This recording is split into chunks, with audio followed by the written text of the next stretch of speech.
So I think a lot of exciting developments for wildlife in West Norfolk have been driven through EC funding and through some of the EC regulation.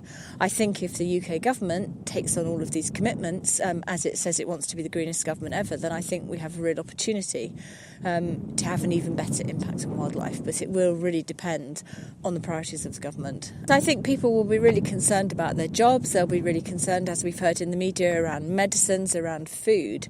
And so sometimes when those concerns are to the forefront, we don't think about the environment. But the environment is not something, if we neglect it for a few weeks, a few months, actually things will be fine. But we certainly can't neglect it for the long term, because we've seen the impact of some of agricultural practices on the environment. And so we really need to be looking after our wildlife for the long term. And that requires some funding and some incentivising of the people who are managing the land. There has been a promise to continue funding until the mid-2020s, but after then it's kind of up to negotiation what happens. My hope is that actually some of the perverse incentives that were introduced by some of the EC funding, such as soon as you put a pond in the land, you're not able to claim some agricultural supplement on that things like that will go, and we'll actually be able to have farmers and land managers doing things which are really creative and having corners of their land, corners of arable lands for arable weeds, having hedgerows that are just slightly more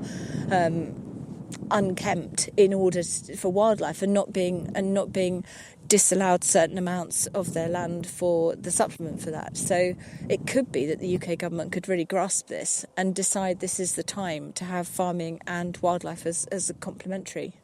So I think the best outcome is that the government decides to create a strong safeguarding body that actually ensures that all of the aspirations they've set forth, both it committed to internationally and nationally for wildlife, and the things that are set out in the 25-year plan are actually adhered to and don't become casualties of the short and medium term potential impacts of Brexit on the economy and on people's jobs and livelihoods.